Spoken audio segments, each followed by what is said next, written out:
About your personal background, that immigration was personal for you, that your family came from Cuba, and before that, I didn't realize about them coming from fleeing Europe during the Nazi regime. How is that impacted you in terms of your policies as the first Latino and the first immigrant to be the Secretary of Homeland Security?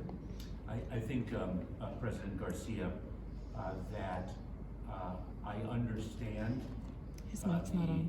fragility of life. I understand the fragility of life. I understand. Use the mic. Use the mic on the podium. I guess you're loud and clear. I understand the fragility of life.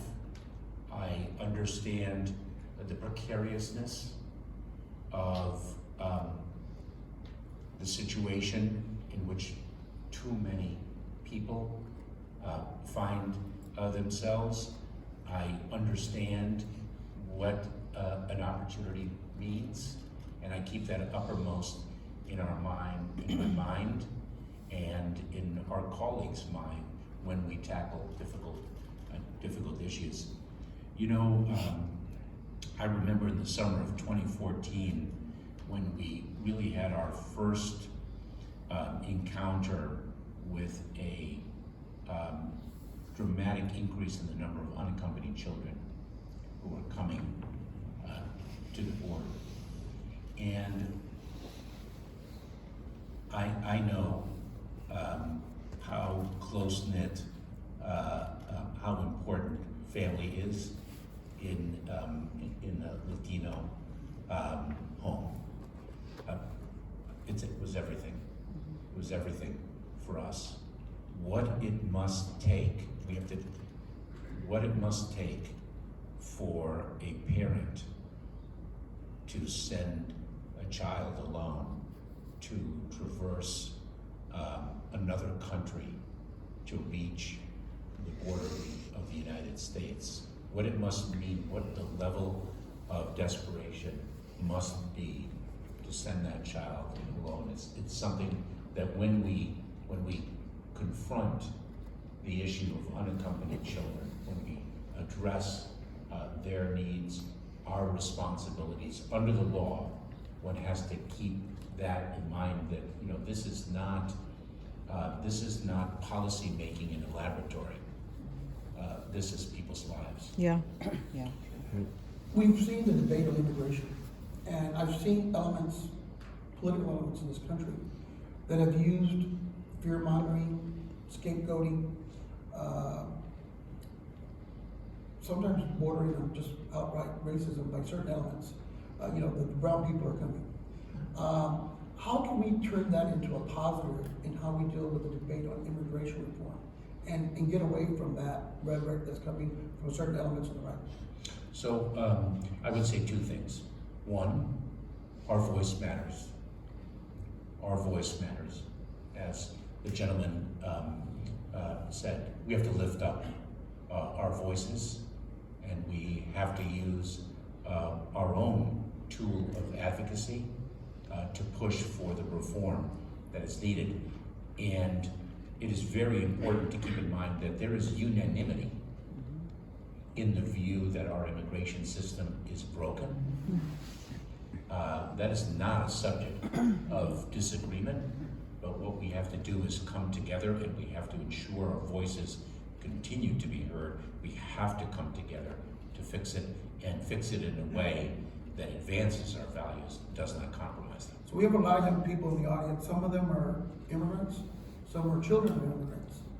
How do we explain to them that trying to get immigration reform passed because of the separation of powers, what Congress can do, what the President can do, what you as Secretary of Homeland Security can do? What's doable and practical and what's not? It has to go through Congress. So, this is a subject of not only debate in the policy context, but frankly, the subject of litigation in the courts. So in 2012, under then President Obama's leadership, we made a decision that we could exercise our administrative authorities as the executive branch and issue really begin a process of deferred action for childhood arrivals, DACA, to address that. That use of executive authority has been the subject of litigation for years, and this term, the Supreme Court will make a decision about that program. Over the last number of years, we have not been permitted to actually extend DACA to new applicants, but only to provide renewals of existing DACA recipients. So the line between what is an administrative authority that the executive branch can do as opposed to what Congress must do in passing legislation is a subject of much debate. But immigration reform, when we speak of immigration reform, a pathway to citizenship for the millions of undocumented individuals who've contributed so much to our country, providing permanent relief to DACA recipients, to the dreamers, reforming our system so that it actually matches our economic needs. You know, there are three overarching goals of our immigration system: economic prosperity, family unity, and humanitarian relief, so that we can realize these fundamental change must occur through legislation.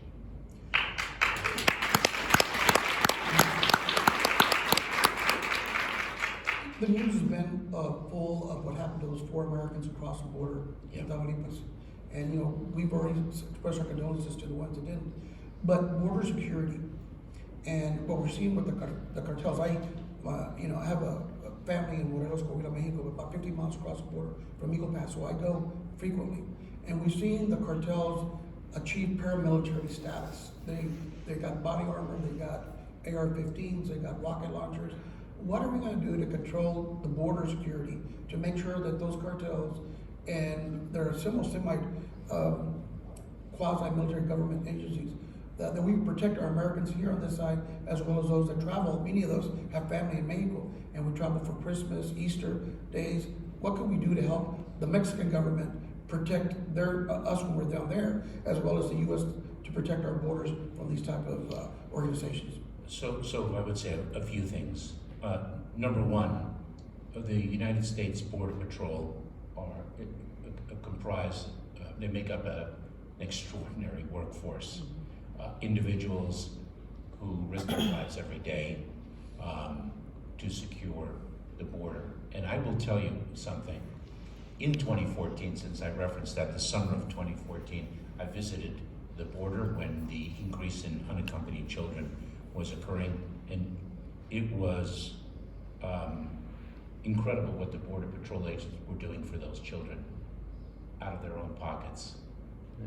What they were doing in terms of providing much needed supplies for those kids, whether it was blankets, diapers, or whether it was toys. Like, these are parents in their own right. And so I want to commend the Border Patrol.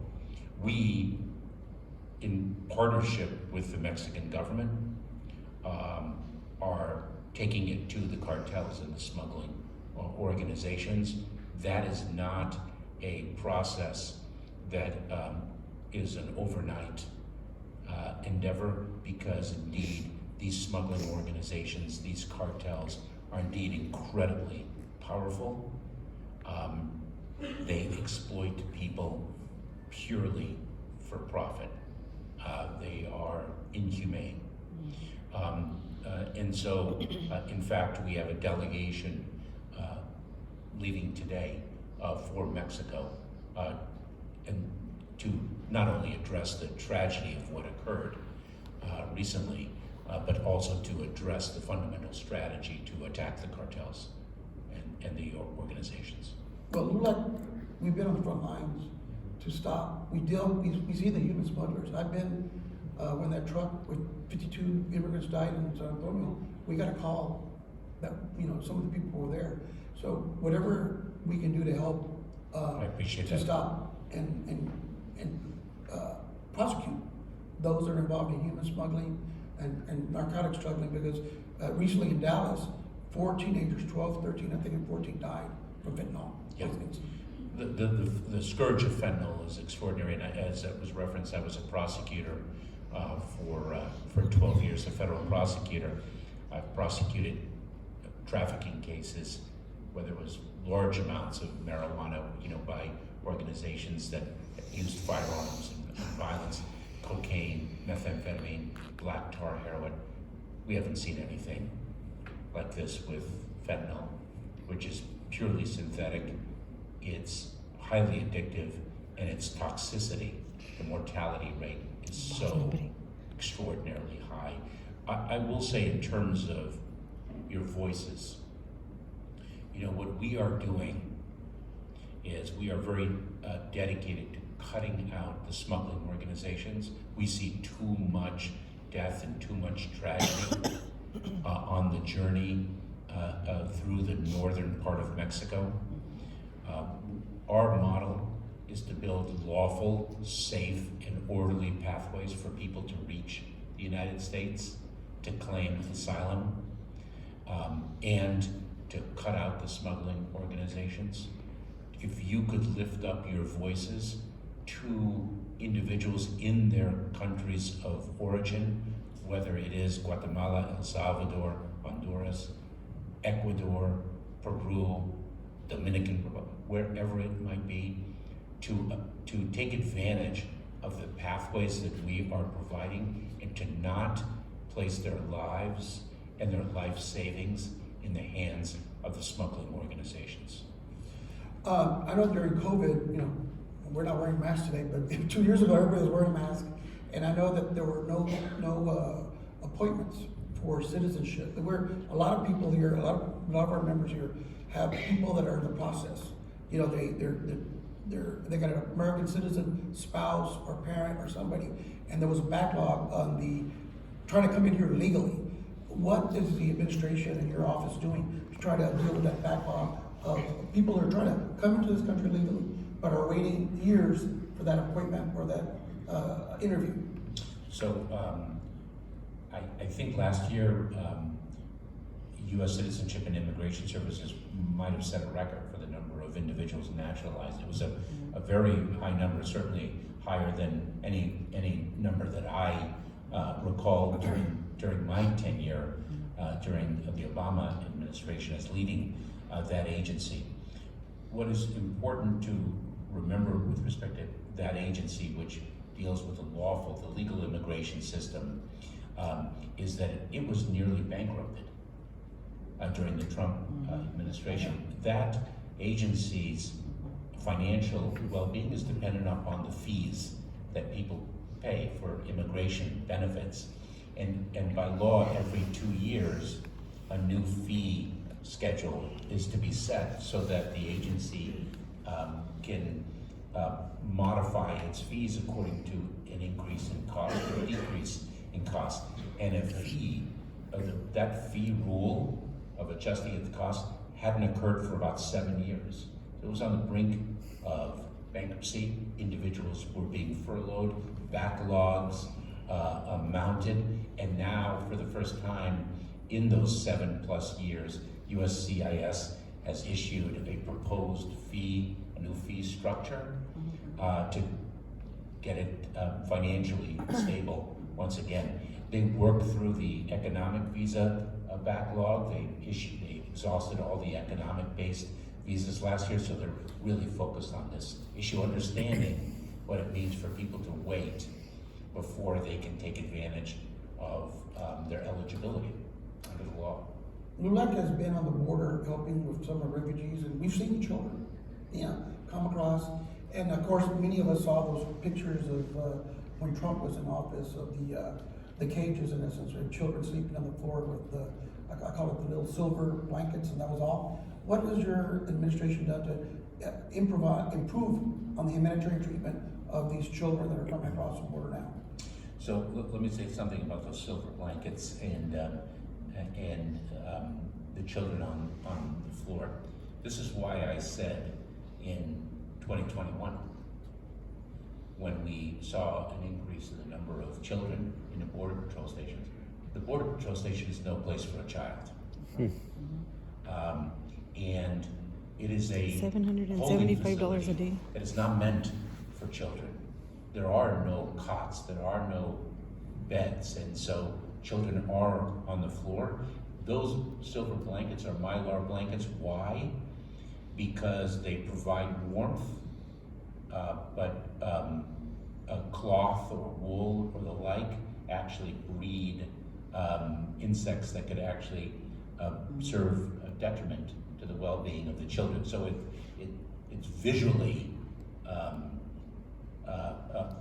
troubling, but it's actually a health safety issue. So what we did, because remember, when a Border Patrol station becomes overcrowded with children, it's actually a product of the fact that the rest of the system is not ready to take them in.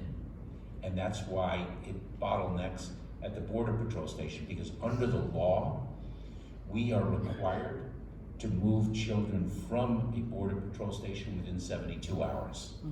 Precisely because a Border Patrol station is not a place for a child. So when we So they get die in 3 days? when we get overcrowded, it's because the system isn't ready to receive them. What we did was we in the Department of Homeland Security dedicated more than 300 people to the Department of Health and Human Services to ensure that it builds the capacity to receive those children in shelters that are more suitable to the care and well-being of children. And so we succeeded in that process. And have most of the children been, I know that before President Biden took office, I think there was a couple of thousand children that have been reunited with their families or significant others in the United States. Has that backlog been reduced?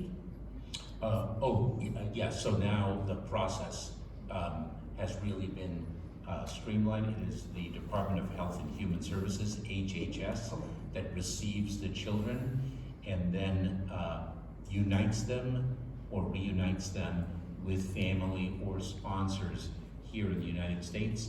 And it is HHS's obligation to ensure the well-being of those children in the custody of family. They have to vet the family or the sponsor to ensure the safety of the child. A lot of our members are military, former military, and law enforcement. And they take an oath to protect our country from enemies, foreign and domestic. After January 6, 2022, when we saw the storming of the Capitol, we've seen that we have a lot of domestic enemies that are threatening the use of deadly force, threatening in New Mexico. I believe they just arrested several people for threatening a lot of Latino officials. LULAC, we've had to put security in because we've been threatened. My life has been threatened by elements of the far right that are almost quasi-Gestapo SS mindset. What are we doing to deal with the domestic terrorists that we saw January 6th and that we're seeing, on the border? They're carrying AR-15, saying that they're gonna shoot people who come across the border, as well as those who take the Statue of Liberty for what it means. What are we doing about that? Well, first of all, to those who have served in the military and served in law enforcement, I want to thank you for your service.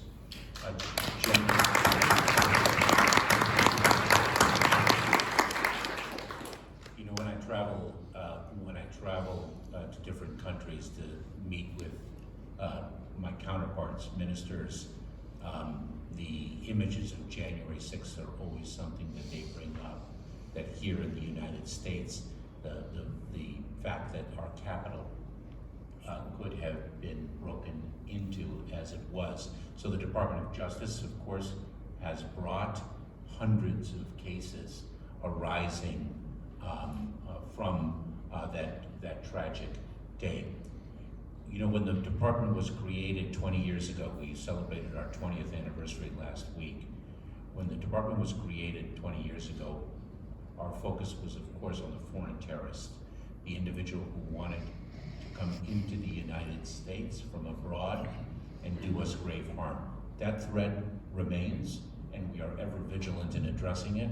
But what has arisen in prominence in our country, and not exclusive to our country, is what we call the domestic violent extremist. The individual here in the United States who's radicalized to violence because of an ideology of hate, anti-government sentiments, personal grievances, other false narratives spread on social media and other online platforms. And what we are doing is we are seeking to empower and equip communities to address this, Nothing. for friends, neighbors, teachers, faith leaders, the community to identify when an individual appears to be descending down a path to radicalized violence and intervene to prevent that from manifesting itself. We have to equip and empower the communities. As a matter of fact, yesterday we issued a notice of funding opportunity for grant programs for communities to build the capacity to address this. We've already distributed, I think, $50 million or so in this all-important effort. I think it's very important because So we'll take the military to Mexico, but we won't do shit here.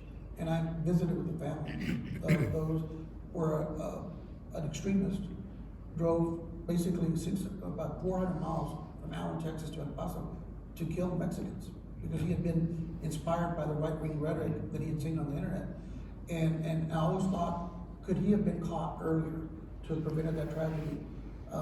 And how many more are out there like him that have been radicalized? And is the FBI and law enforcement and Homeland Security really focusing to make sure that another El Paso doesn't happen again? Tremendously focused on this. Director Chris Ray of the FBI and I have spoken publicly about the rise in the prominence of this threat, this terrorism-related threat. It is vitally important here to remember that when one does see somebody exhibiting signs that would suggest they could be descending down a path to violence, to reach out to somebody who can help, a trusted voice, whether it be a mental health counselor, an individual in a position of trust. There's a hesitancy amongst friends and family, understandably, to not bring the accountability regime to bear, to call law enforcement on a son or a daughter, but to call somebody whom one can trust, whom one thinks might be able to provide assistance either directly or know someone who could, because we've seen events occur over the last number of months where the individuals, the assailants, the perpetrators of these crimes have exhibited signs, have communicated in such a way that would put somebody potentially on notice of a problem. Those are all the questions I have, Mr. Secretary. We really appreciate you spending time here to speak to the new leaders, young people here from throughout the United States. Any parting words you would like to make as we finish up this conversation? Because of you, thank you very much, President Garcia. Because of you, let me share some backup. Because of my mother's experience, specifically twice being a refugee, I did not do things that my friends would do. I didn't have sleepovers and the like. I didn't go away to camp. My mother's bosses created in her too much of a sense of insecurity to allow that to happen. What my mother drew from that was an understanding that every day is a new life in some way, that something tragic could occur, but something magnificent could occur as well. And therefore, we have an obligation as people, understanding that every day is a new life. We have an obligation, an opportunity and an obligation to make ourselves better today than we were yesterday and better tomorrow than we are today. And I look at this room, I hear the inspiring words of one of your leaders, and I have confidence in the life of our country, the future of our country, that tomorrow we're gonna be better than we are today. And thank you for that, and thank you. Thank you, Mr. Secretary. I also want to give a special thanks to Richard Mesa, he's the one that